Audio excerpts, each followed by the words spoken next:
This is Justice Worriers, a podcast where we think about things that are right and wrong in our world and how Christian ideas can help us respond to them.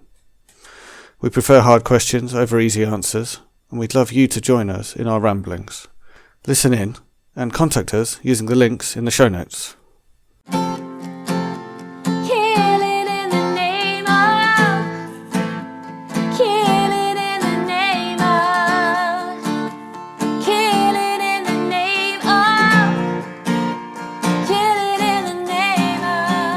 Hello and welcome to Justice Warriors episode 73. My name's Andy and as usual I'm joined by Leah. Say hi, Leah. Hi there. And Jörg. Say hi, Jörg. Hello. In a lot of Christian circles there's quite a lot of talk about certainty. How we can be certain of some things, and generally how that's a really good thing. And yeah, I guess there's like a shopping list of things we can be certain of, even if we might doubt some other things or something like that. There's probably also a shopping list of things that you definitely ought to be certain about, maybe we'll talk about that. So it struck me the other day, I was hearing someone speaking about certainty as this good thing, and it struck me that I see certainty as a really bad thing. I almost feel allergic to it. So I thought I could bring this to my counselling group /podcast and see what your reactions to it were. So what's your immediate reaction to that? Do you feel the same way as me or differently? First of all, are you certain we had no homework? Well, I'm certain we had no homework. Oh, goodness. Well, I don't know. I mean, I think my reaction to you, to the topic is similar. And I'm a bit afraid that the Bible and faith is full of the requirements for certainty, and then I'm going to have a crisis of faith if I'm required to be certain. Doubt is somehow essential, and I've grown to embrace certainty as the thing that drives me into question, that keeps it interesting, whereas certainty feels like death in a way to me, like death of faith. You don't question anymore, that you're done with it. This is a certainty. There you go. Yeah, that's good. No, we got it over with you early. Brought that in early. Yeah. Good going today. Yes. Death is a certainty, that's true, and then certainty is a kind of death. Death and taxes. Yeah. Okay, certainty is a kind of death. That's interesting. Just before I say anything, I'll unpack that, because that doesn't resonate with me at all. Because I stopped asking, like, the things I'm certain of, I don't question anymore.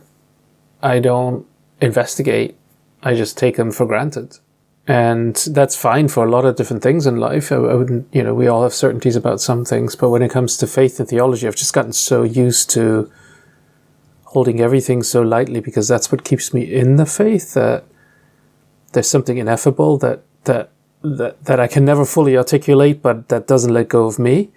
And it's not made up of certainty. I'm certain of that.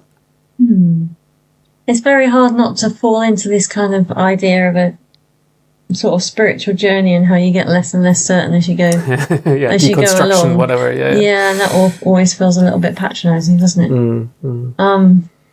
I don't have a fear of certainty. I think I'm sort of a bit nostalgic for certainty in a way. Right. And I don't think that holding lightly and certainty are necessarily mutually exclusive. I mean, that might just be bending the meaning of the word certainty, but I do think that you can be certain about something without being obnoxious and uninterested and uncurious about it.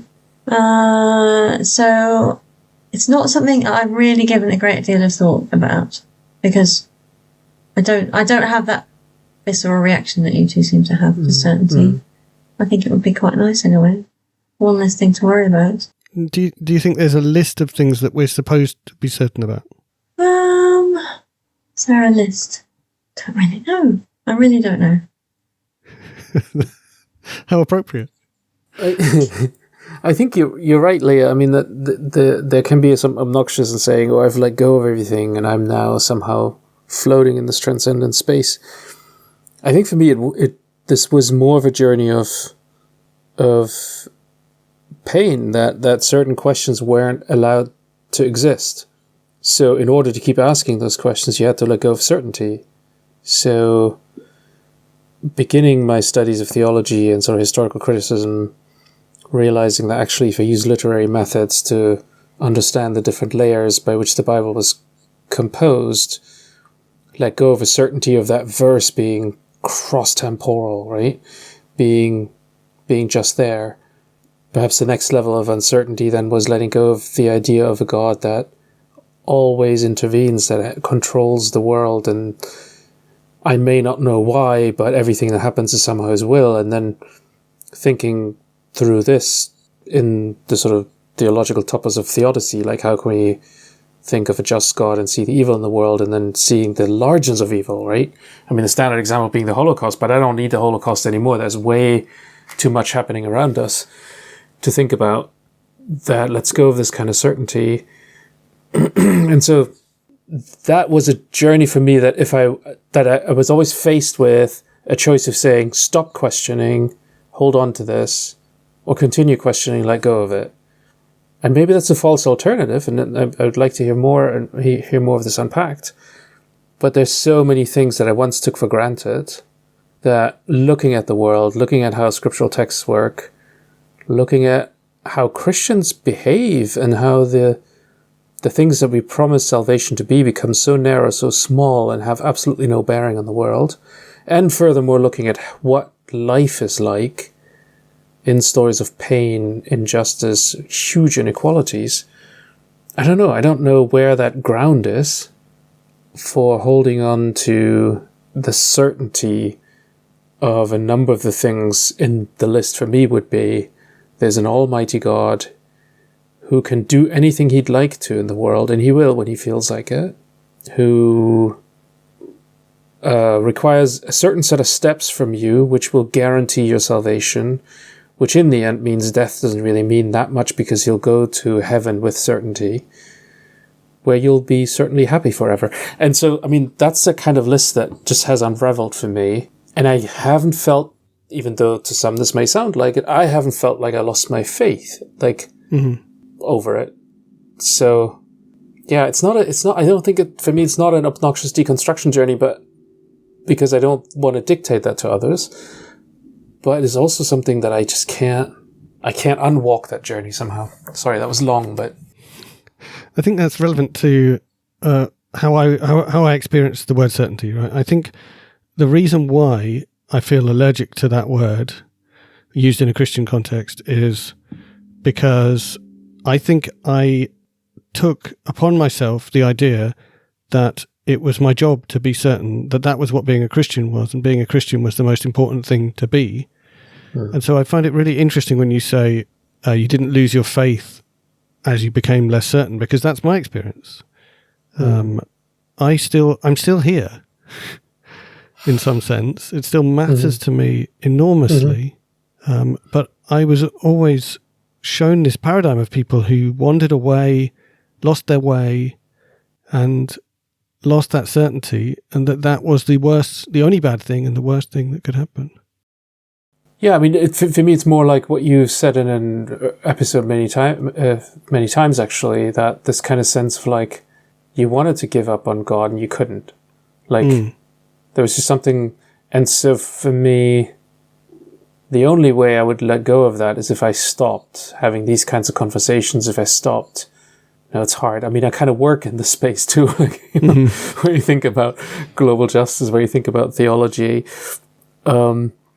So this deeper love and appreciation hasn't gone, but I will also have to acknowledge that this is a weak kind of faith. It's not a certainty. It's not something where I can look my children in the eye and say, you better believe this, or we'll have to spend eternity in two different places.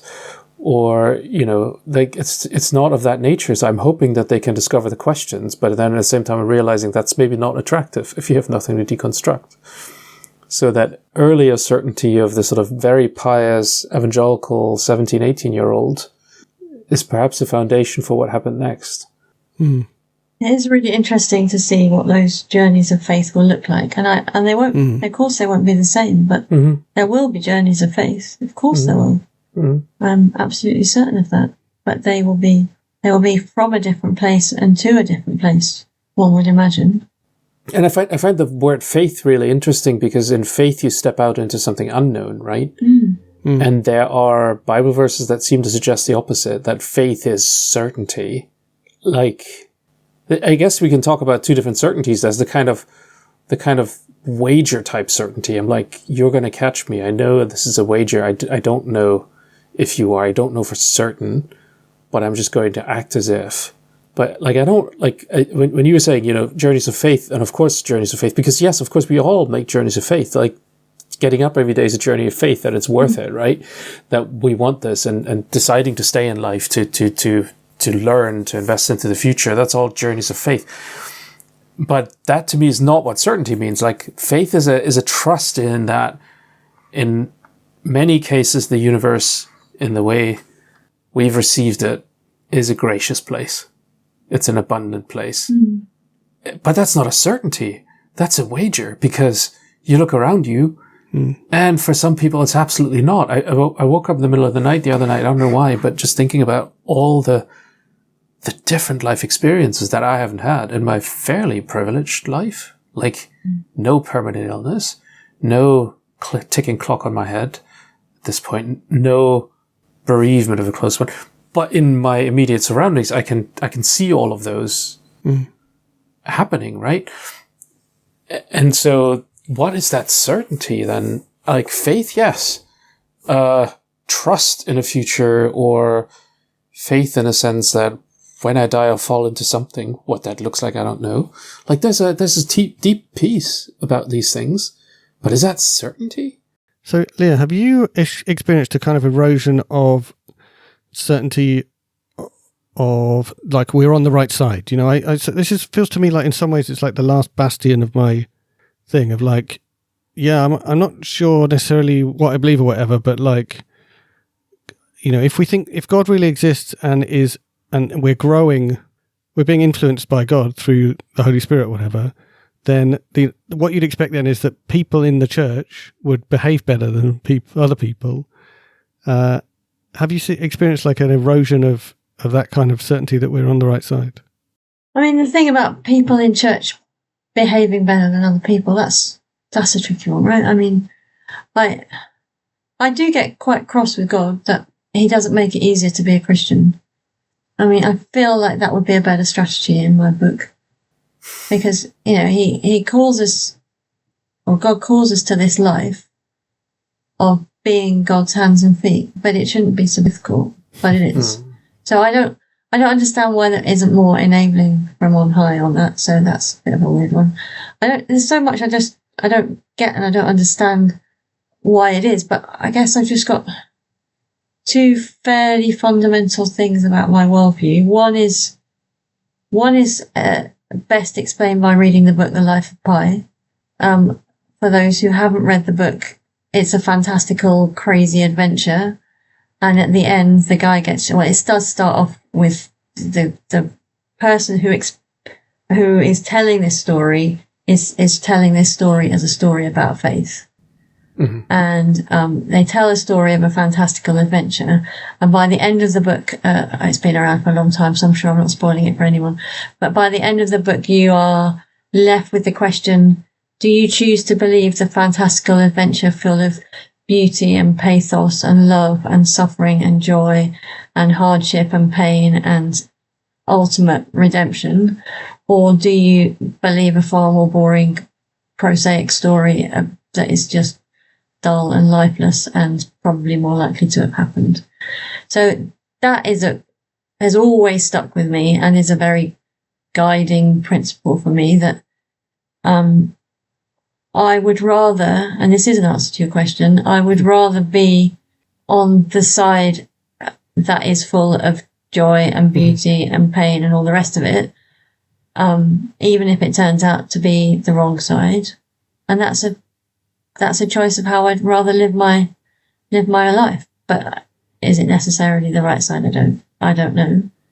And the other thing is a view that as I've got older, I have realised that we all have such a limited perspective on pretty much everything. And so to say that I'm certain of this and that I know it in its entirety is just foolish.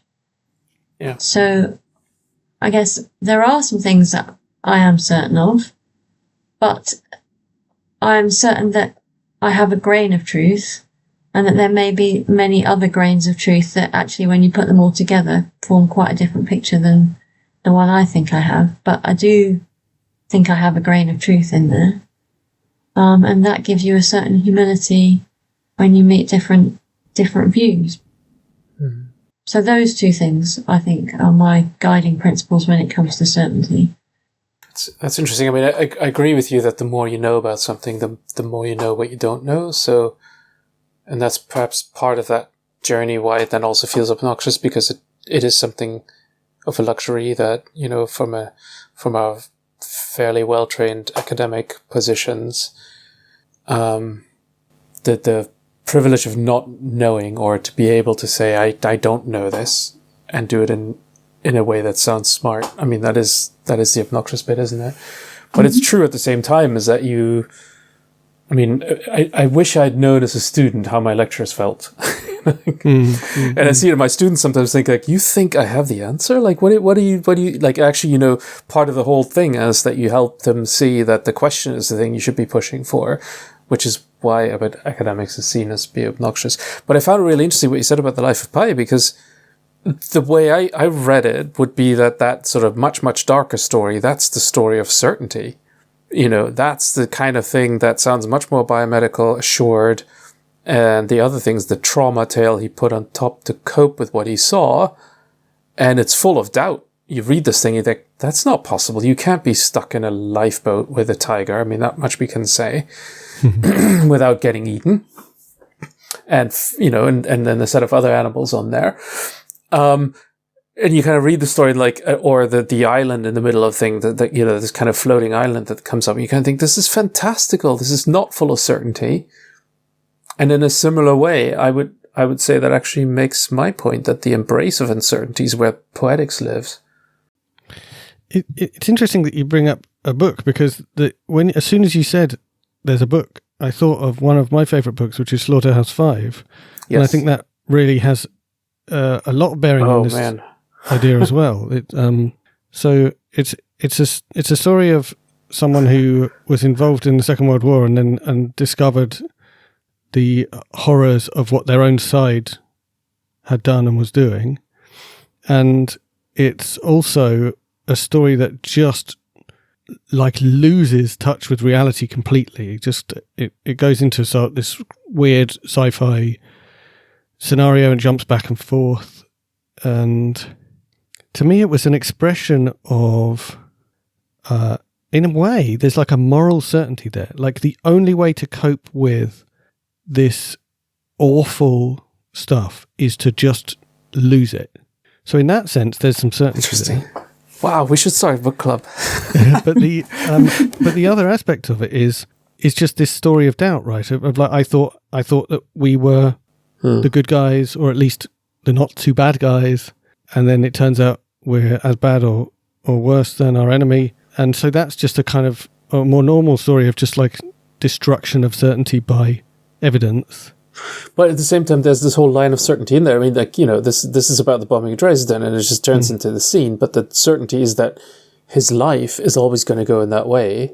And Billy Pilgrim, who's the protagonist of the story, just got unstuck in time. So he visits his life as if he's watching a theatre play, but it's already programmed. That's, of course, then where the story of your life and others or the Arrival movie comes from. But it's this kind of, there's a determinism, there's a total certainty. Yeah. But the playfulness of that is that actually you can click, like the sequencing doesn't even matter. You're visiting your own life. I mean, that's I've actually read this book before in an important job interview, and I'm convinced to this day that this is what helped me just walk into the room thinking, you know, whatever happens. This is not me writing the story. But it's like a kind of a borrowed certainty that holds you there. And there's places when I want to live Billy Pilgrim's life where you can just go and visit. Right. episodes of your life and just kind of be back when the kids were young, or you jump ahead, or be dead for a while and then be... Right. I mean, you're right, it's completely bonkers, but it's like such a different way of thinking about certainty. Right, yeah, and the idea that you don't have to worry about your life because it's already happened and you're just visiting, that's quite attractive. Yeah, exactly.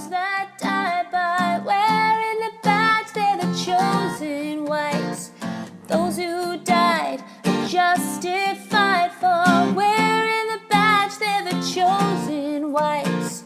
The justify those that died, they're the chosen whites. So I noticed, Leah, you talked about like there's some things that you are certain of, and I was reflecting on, or maybe you feel a bit certain of or something. I was reflecting on the fact that I hear people talk about certainty as a good thing, and a kind of a relief sometimes, but also just a good thing.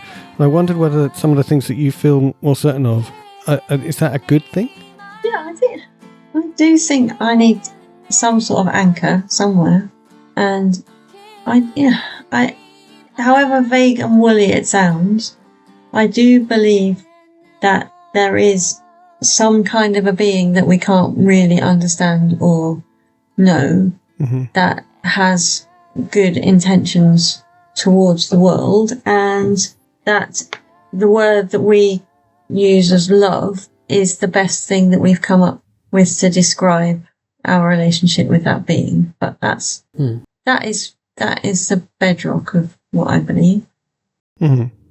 What about like your convictions about some things that are right and wrong, or like something like climate or something?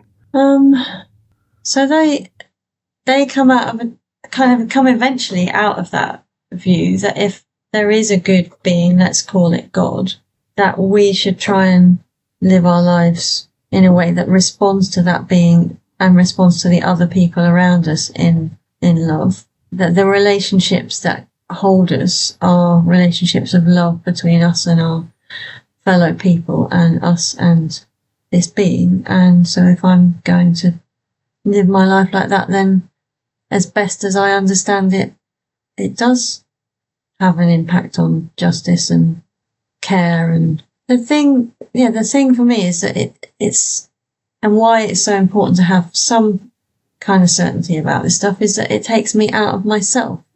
Right. Because if I didn't have any of these views, then I would I would be lost in thinking about what makes me feel good, what makes my life okay. And actually, right, the irony is that if I do live my life like that, then I don't end up feeling terribly happy either. But and that's either my secret motivation or a nice byproduct. You could argue that either way, right? That we inevitably do the thing we want to do. What else would happen? Yeah. So interesting that you say it takes you out of yourself, because I feel like there's something here about going into myself. Like I feel like over the last couple of decades or so, I've been taking a journey into realizing what my values are. That would be the way I would put it. And so I guess now I have some kind of certainty of the things that I really think are important, which is basically stuff around inclusion, and like love, but in particular, like everyone being included, I guess, is a core value of mine. So in some sense, I've discovered a certainty in myself that I feel that's really important, maybe. And maybe that's good. But is it, I mean, so is it just taking us closer into ourselves to have these certainties to rely on?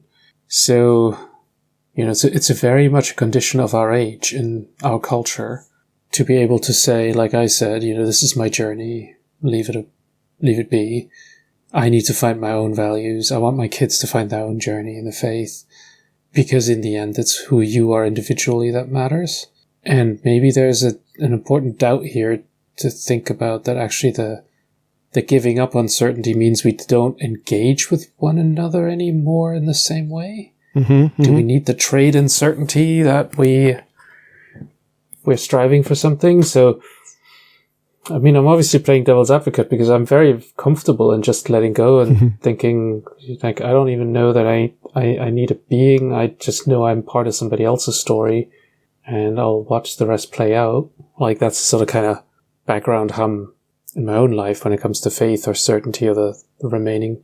So, yeah, I do think that there could be some damage to our ability to act collectively if we lose anything that we can like call shared values, or some values that we're certain of, or some facts that we're certain of. I don't know. You made a leap there, Jörg, that I didn't follow.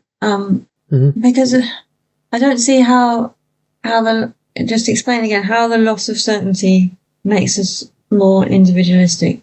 Well, certainty, I would think, is the things you take as an objective given.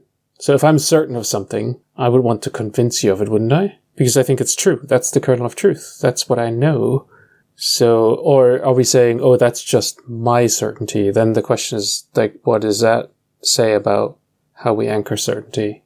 But if our relationships with one another are built on having to have shared certainties, then that just creates tribalism, right? So we then have groups of people that are in our circle of certainty and people who are out. And that might feel like we're creating community, but we're creating quite closed communities. Right, but how do we act collectively without some kind of tribalism or something?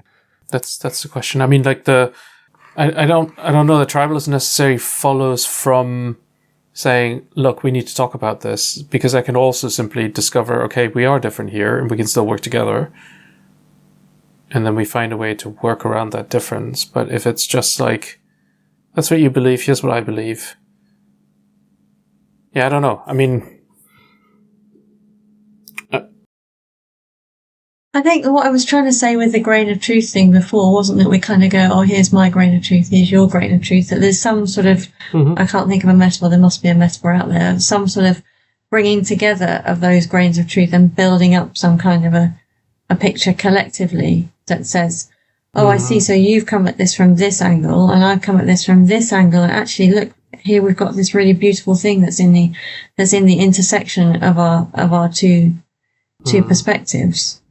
So I don't think we should just go, oh, that's my truth and your truth, because that would suggest that there's nothing that connects them.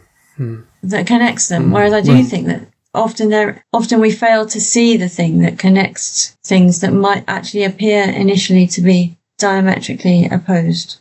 I guess I just wouldn't call that certainty, right? Like that's the thing that where I'm not so sure. Like when you say this is the truth I've discovered, then it's more like hey, let me tell you what I've learned about the world. And I know it's going to be different from your perspective, but I wonder what of that resonates with you. Because I know I can't be certain about these things. I know I'm only seeing from one angle. No, I mean, you said two different things. I can be certain about this, the thing that I've seen, but I know that it's not the full story. So that's, I still have a certainty. There's still a nugget in there that is something that I'm certain about, but I'm aware that this nugget is only part of the bigger picture, only a small part of the bigger picture. But if I'm not certain about it, then why would I bring it to you? Because this is a thing that I kind of vaguely think might be kind of more or less sort of okay. Well, that's why would you be interested in that? Why would I bother to tell you? I have to have some level of commitment to it, even though I also have the humility to say, but I'm sure when we put your thing and my thing together, we might see something totally different. But you have to bring something in the first place. I just don't want us to end up like these super wishy-washy, it's all cool, man. It's all, that's just nonsense. Some stuff is wrong, and some stuff is evil and horrible, and some stuff is good. I'm certain of that. Right, and I think that the post-truth society is a problem, right? And so I think when I say that, I mean I would like us to have shared truths that we're certain of, whether it's about climate change or it's about, I don't know, corruption being wrong or something like that. Don't start a war if you don't know what you're doing. Don't start a war, period. But don't tell lies. Don't tell lies. Yeah, I mean, it's interesting. When I was at university, there was all the it was hugely, Christian unions were all about apologetics and, about making rational argument to defend your faith. And there was all this, oh my goodness, there's this terrible postmodernism thing coming along, and you know, all truth is relative, and nothing is, you know, nothing is certain, and isn't that terrible? And it's like anything, there is postmodernism, and that is a really interesting perspective, a perspective that says it's about your perspective, right? So it's really interesting, and Christians should it's also about deconstructing the power behind what knowledge is, right? It's not simply anything goes, it's actually deconstructing why we know certain things, etc. Yeah, exactly. So it was so wrong of the people who were teaching us to say, oh, you know, this is a terrible, terrible thing. But like anything, there were great insights in it, and there were also, I guess, kind of post-truth nonsense where you can say what you like and nothing's a lie. Just because you can have different perspectives that throw different light on something that's true, it doesn't mean that you can have two versions of the truth when the two things are definitely mutually exclusive. It's complex. So the story of Thomas keeps running through my head, because, I mean, we started out with talking about faith certainty, and we've kind of arrived at a place where we're saying, okay, we need to bring perspectives to the table that we feel are an adequate reflection of our experience at the very minimum. Like that kind of certainty, like, I'm not lying to you. This is how I've learned to think about the world. This is what I've seen. Okay. But that's a million miles away from the kind of certainty that we started off. The certainty of faith, the certainty, you know, as Hebrews 11 says, certainty is the faith is the assurance, the certainty of things unseen. Isn't there a different translation that faith is the substance of the things unseen? I imagine that. Possibly. We can go into the Greek if I bring up my dictionary. I just think that's such a different thing. That's the one I have in my head. It's the same as Hebrews 11:1. There's different translations. Assurance is the one that you normally mean, you normally have. But we can go into this if you like. But I'm also thinking of the story of Thomas and how, I mean, like, it's bizarre in some ways. So here's this guy. This is in the stories about the risen one in John 20. Who wasn't there when Jesus appeared to his disciples. And he's like, he does the thing that everybody would do. The other disciples say, we've seen the Lord. You know, like, what? No, I'm sorry. Okay. Yeah. That collective delusion, what is this? And he appeared and he disappeared. And he then says, unless I see the nail marks in his hand, I put my finger where the nails are and put my hand into his side, I will not believe. So the ability to touch, to use your sense certainty to make sense of what is what's being proclaimed. And then the story continues and says, well, a week later, his disciples were in the house again and Thomas was with them. Though the doors were locked, Jesus came and stood among them and said, peace be with you. So like a ghost appears, right? Mm-hmm, mm-hmm. And then he said to Thomas, put your finger in here, see my hands, reach out, put your hand into my side, stop doubting and believe. Mm-hmm. Thomas said, my Lord, my God. So there's no reference to him actually doing the touching thing. And then Jesus told him, because you've seen me, i.e., because you've had that sense, the visual at least, you have believed. Blessed are those who have not seen and yet have believed. So yes, it really feels like a rebuke. It's a rebuke of a kind of certainty, but also a being okay with it, but then also a profound uncertainty because the thing that you see is not normal. It's not any kind of confirmation because this Jesus has just come out of nowhere. So what does my visual sense actually tell me about the world when it can't be trusted because the thing I'm looking at is not of this world in some sense? I don't read that as a rebuke. That's interesting. Okay. I think I received that story as essentially the thing I said near the beginning. Like, faith is believing, like, with certainty in this set of concepts, you know, like Jesus's life, death, and resurrection, and then responding to that by repenting and stuff. Mm-hmm. And that story was just like, and don't be like Thomas because we believe without seeing, and that's really good. Well, I don't think Jesus said don't be like Thomas. Jesus said Jesus said it's blessed to see and And it's best to not see and still believe, but he didn't say, like, Thomas was bad, or he showed up for Thomas. I don't take it as a negative on Thomas, that story. Well, he doesn't get blessed. Because you've seen me, you've believed. Blessed are those who have not seen and yet have believed. I think it's addressed to the people who are reading the gospel down the line. Of course. I mean, the whole story is about creating certainty. Luke says to Theophilus, I've written this down so that you may know of the certainty of what you've been taught. Yeah, because these people had seen stuff firsthand, and I mean, they really were certain of this stuff. Well, Luke couldn't have been, to be honest. I mean, because Luke hadn't true, but the disciples had seen it firsthand. So it is a way of nailing down in order to create certainty. In a similar way that Thomas is doing it, maybe actually that's the problem here, is that Thomas is trying to create a certainty when belief is anything but. Well, Jesus still goes there and says, "There you go, Thomas." But then, as Jörg points out, he comes as a kind of a ghost to do that. I mean, I would call that trolling. But how else would he appear at that point? I mean, he could have knocked on the door and come through the door and been more unambiguously physically present, right? Yeah. But yeah, I don't know what to take from that story. Like, I would really like to reject that childhood impression that I took or was given, that, don't be like Thomas. But what are we taking from that thing? Or do we just think that people wrote it down and we disagree with them? Well, I think we just take the point that it's trying to make, which is that we are blessed if we haven't seen and we still believe this stuff. Isn't that where it's going? I don't. Well, is it not a rejection of a certain kind of certainty? What kind? The certainty that says, I need to touch you before I know you're real. Okay. I need to see it with my own eyes. So the doubt is not, doubt is a lack of certainty and a striving for certainty.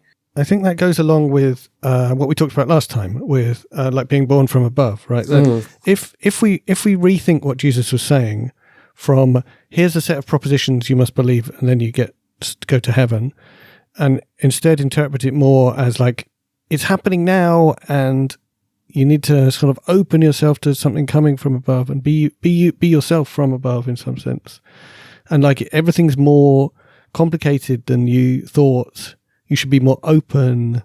Then maybe what he's saying to Thomas is something like what you're saying there, which is like, it's not about stuff you can get your head round. I just appeared in this room without walking through the door. You can't get your head around that. Mm-hmm. Mm-hmm. And I mean, then it's an embrace of the story, like Leah was saying. It's an embrace of the fantastical. So if somebody comes along and says, "We've seen the Lord," but that's a kind of certainty I could get behind in some ways. But that's not how we normally take it. We normally say, because it's written here, it happened in this way, and therefore we can bank it like any bit of science. So would a good reaction from Thomas have been to say, "Oh, you've seen the Lord? Well, that doesn't match up with my expectations or my experience, but I'm going to see how I can understand what you're saying, and I hope I see him too. How it matches up with my experience." Maybe, yeah. Or I wonder when I'll see him too. Right. I think it does come back to that thing we talked about last time about the wind blows where it does and nobody knows where it's come from. I think the problem is that because we have this version of Christianity that is essentially about signing up to a checklist of beliefs that we can adhere to, then the whole certainty thing is very wrapped up in that version of Christianity. So then it's quite hard to step totally aside from that version of things and see what certainty looks like when it's not about signing up to a list of precepts. I think that's what we're wrestling with.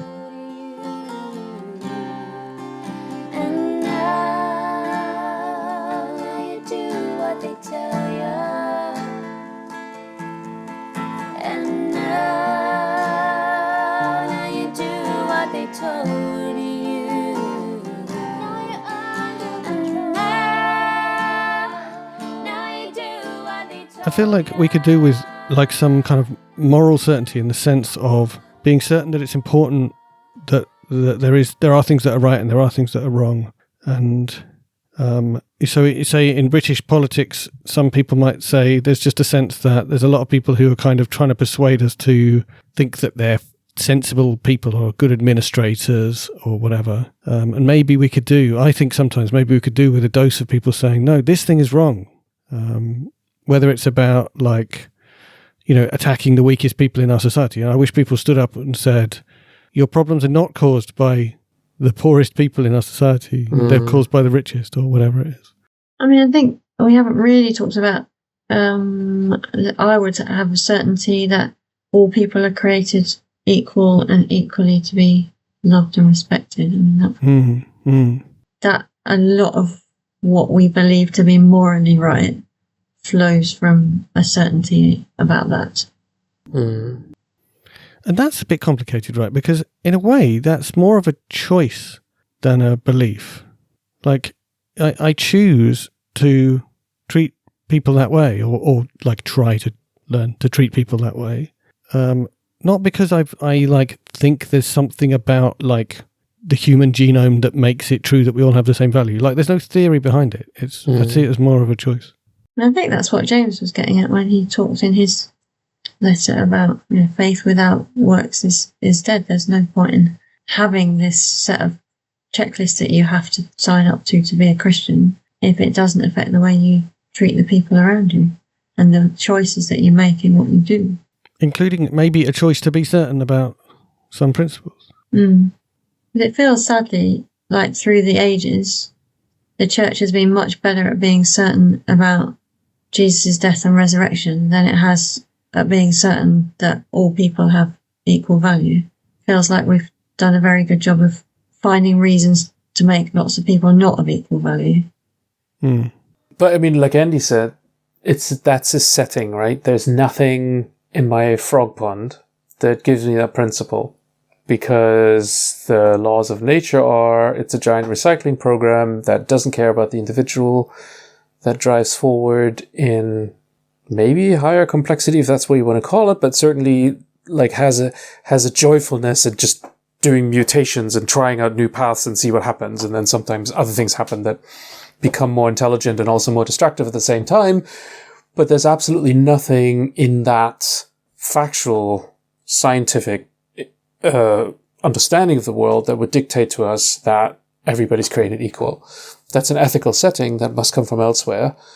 And therefore, I wouldn't say it's a certainty. It's something else. And I think the interesting thing here that because I went back to Hebrews 11, and you're absolutely right. It is not the same kind of certainty. So that first part of the verse would translate, it is the faith, a kind of foundation of that what you hope for. So elpizomenon is that what you hope for, or it's a participle. Hypostasis is foundation. It's like stasis is like the thing that stands, right? Oh, so that's what I've heard translated substance then. Hypo is underneath, exactly. Well, yes, it is also in the whole in the Trinitarian debate. It's like this is the Greek version of saying the three personas, because a persona in Latin is the theater person. It's a mask. So if you say there's one God but three personas, like roles, and that the Greeks didn't like, they say no substances. There's one essence and three substances, and they use the word hypostasis for that. But the literal translation is hypo is under and stasis is the thing that stands. So it's the foundation, it's the base. And so faith is the base of that what you hope for. And so there you're in a very different kind of certainty. It's not the scientific certainty. It's kind of like, hang on, this is the kind of society I'm hoping for, where people are being treated equally. And faith is now the kind of making that the foundation, but it's the foundation of what I hope for. It's not a foundation of what I measure. It's not a foundation of what I can sort of persuade you with some mathematical formula to be true. It's the foundation of what I hope for. So then you're back in that kingdom that is here and not yet here territory, aren't you? Yes. We're called to live our lives in we're called to live our lives founded on a set of things that we think are in the process of becoming true, rather than a set of things that we think are currently reflective of the world around us. So our faith is that the kingdom is coming and that God's rule is, although it doesn't look like it, is is going to be on earth as it is in heaven, and we are called to live our lives on the foundation that is a more real reality than what we see around us, which, quite frankly, at the moment, looks like it's heading in the opposite direction. Yeah, faith, again, and like we talked about quite a few times recently, faith as a turning towards hope. Mm-hmm. And living our lives in the light of that hope, making our moral decisions and making that hope our foundation, yes. Yeah. So it's, Yeah, like it's a steady, like in a way you're acting as if there's something steady there when there isn't. Yeah. But another way of putting it is it actually becomes that underpinning, that steadiness, simply by living in it. Yes. It's a foundation of things hoped for. And if everybody lived in that way, then it really would be true. It's that. Yeah. So is that certainty? Semantically, I'm not quite certain, but it is. It is. Yes. It is faith. Yes.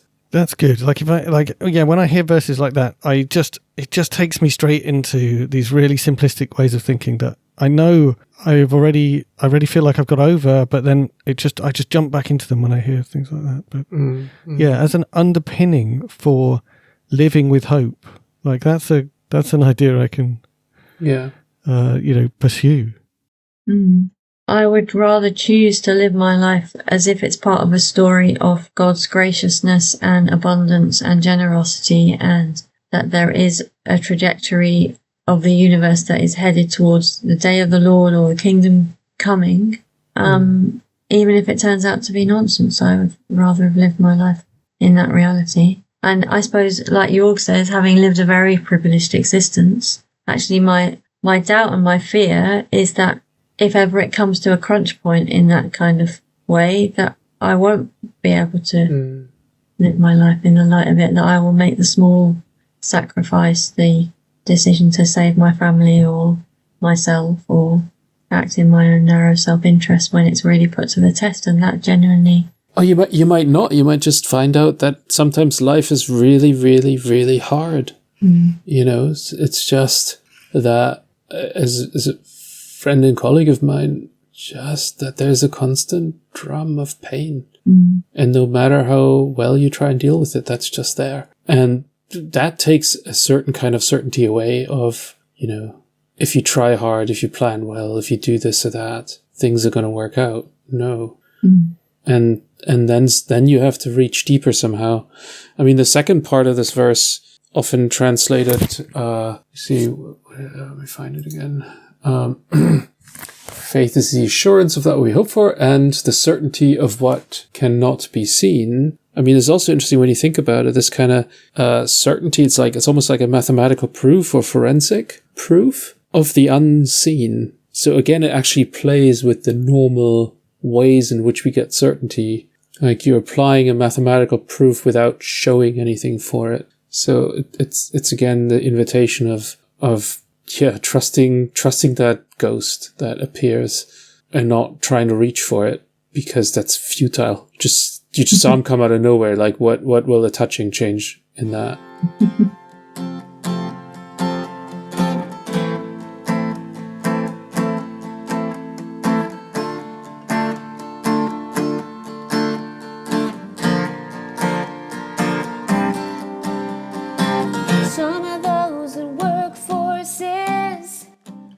That description of life as like inexplicably painful, that's why I feel like I learned so much from watching The Walking Dead, the TV series about zombies, because that is a story, and it's the whole point of The Walking Dead compared with zombie movies is that it goes on and on. It looks at what life is like years later after the zombie apocalypse, and it's miserable. The world is miserable, and it's the story of people clinging on to their humanity, or we could say their faith, in the face of this reality, and in the face of their own failures to live up to that, like Leah was talking about fearing. And I think it's totally inspiring to live in that story of people who have gone way over the edge, lost their humanity, and then built their way back to something. And it's partly through the forgiveness of others and all kind, there's so much. It's so great, honestly. But that is an interesting thing, that there is not universally, but there's a thing that cannot be crushed in societies. Like, I'm working on something about 1980s Ethiopia, and some of the prison stories, some of the torture are so unbelievably brutal, so bestial, what people are able to do to one another. And yet there are stories that you then also read about how people just hold on. Like, why? But there's something amazing in here about just wanting to transcend the moment and see a larger picture. And in one case, this may be an felt assurance that God will see you through. Thinking of the wife of a murdered Ethiopian church leader I read again her story just the other day, and who was brutally abused in prison. Her collarbone was broken and not reset until she was released many, many years later, and just kind of being left to their own healing. And that's only half of it. There's many things you can't even say that happened there. And yet there's this kind of thing of these women in these prisons given no food, no sanitation, are just holding on to something. And I wonder if we can, I don't know if that's a kind of a certainty that of hope, a hope of things unseen, and a basement of hope, a foundation of hope. I think there's a question there for me about also, why do we tell each other these stories? Why are we so inspired by the idea of someone who went through something awful and didn't lose hope? Like, why is that commendable or good?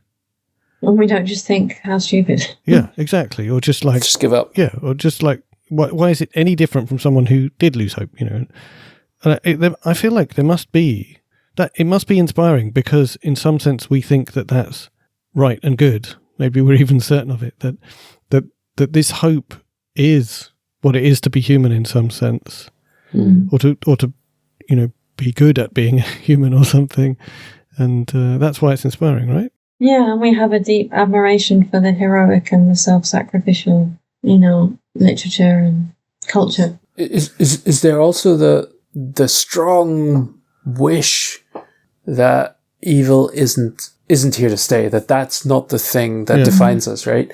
So even in the resurrection of Jesus, this kind of like, this is how the story must end. Like, it's not going to be in his death. We don't worship a dead martyr. It's the revelation here is that God cannot be killed.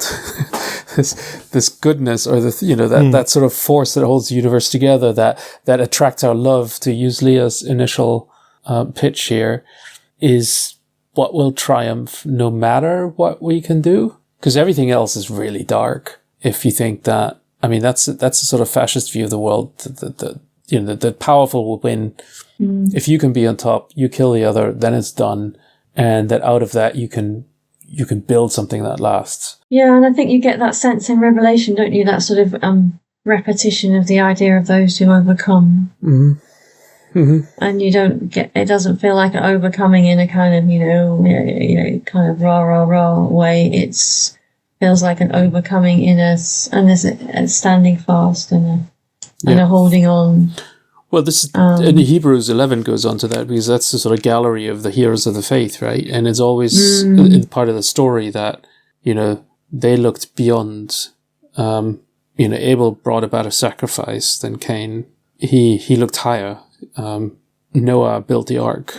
He let that sort of really weird future come his way. And to go against what you said earlier, Jörg, I know, like in the animal world and in the kind of biological genetic kind of thing, there is that constant sense of survival of the fittest and whatever, but the plant world would teach us an awful lot about, the invincible power of the tiny little seed and the death that then results in life, perhaps not in the kind of communal sense that you were speaking of, but in the letting go and the shedding and the patience, throwing away, and the patience, and the apple pip that becomes a tree that knocks down the wall. That those things, that there is something there in it.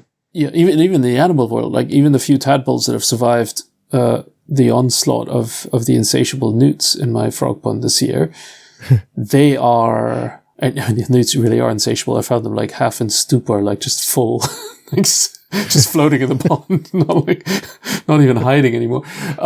But these tadpoles will resist. Like the ones that are still there are flitting about in the fastest possible way and always hide in crevices because they don't want to be eaten. Like even in nature, there is that resistance against the being eaten. There's the instinct of pain that means that frogs scream horribly when a cat gets to them. They resist that logic that we put on it. It's like, oh, it's all good for the species. So maybe there is already this internal play of indifference and resistance. And there's also just the joy of living in the moment, right? And that's just kind of resistance as well. True. I was feeling really inspired with these. We're talking about these stories of hope and things, and thinking there's some echo there of the Christian story that those people have already won by maintaining their hope. Like we don't have to wait till the end of humanity and figure out who won or lost, right? Like the truth is we were not defeated by evil. Well, that's the story of Jesus as well, in that he, the ascension is almost certainly a later addition to make sense of the fact that Jesus doesn't appear regularly. Like you have to now be with the non-Thomases and say, take on non-Tom status, and say that, sorry, that you have to just believe that Jesus won, like, even though you can't see it. Like we're still boring on the future, as it were. And by believing that, or believing in hope, let's say, you are winning already. Like that is winning. That's what I'm trying to say. Well, unless the nihilists are right, and then we're just being a bit deluded, and we should just be getting on and, dominating the world, trying to dominate the world like they are. But I think that's the point. Like, I have conviction, let's maybe even call it certainty, that I'm thinking that they're not right, in the sense that victory already exists, that not giving up on people and giving up on hope already demonstrates that there's more than that. I'm reminded of the end of that film, Don't Look Up. Have you seen it? Yes. What happens at the end? The super rich who kind of go into cryostasis and head off, on their fancy jet to some other planet, arrive there and get eaten by something. So that's the end. Yes. The end. Yes. It was brilliant. They didn't win. And it's, but when you say, Andy, I'm winning, I see why you say that, because you're winning because you've opted for this hope that borrows on the future, that doesn't just look into the now. And I think that's the point, is that it's about faith. That kind of certainty is about just doing what you know you must do, even though you don't know if it's going to be rewarded. And there's no certainty. There's no mathematical certainty that you will get good for doing good, but you are living a very different life by pretending that that's what is coming toward your way. Yeah, and I think it's helpful to say it doesn't matter whether there's some kind of eternal life reward type thing. That's not what it's about. To me, living in that hope, or I might have said in previous decades, living in the victory of Christ is. Which is a hoped-for victory, right? It's still a hoped-for victory. Yes, but living in it, that in itself is, maybe victory is a really bad word, because that does imply it matters what comes at the end. But it's already a triumph over despair right now. If I live in that hope now, no matter what happens to me in the future, that right now, that hope is triumphing, and that is its own, not reward, but its own victory. I don't know how to say it otherwise. They haven't got us down. The buggers get you down. We won't give up on each other. Certainly not. All right. Well, listener, I hope that sorted that out for you. If you have words that you think it might be interesting for us to talk about, do get in touch. But in the meantime, thanks, Leah. Thanks, Jörg. And we'll see you next time. Kill it in the name of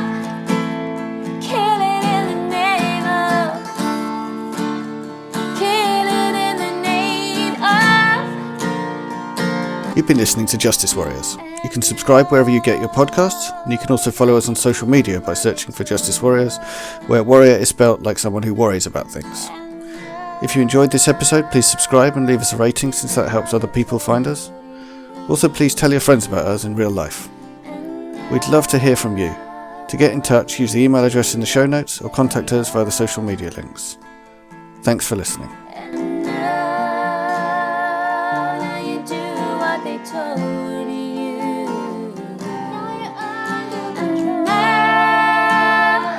Now you do what they told you.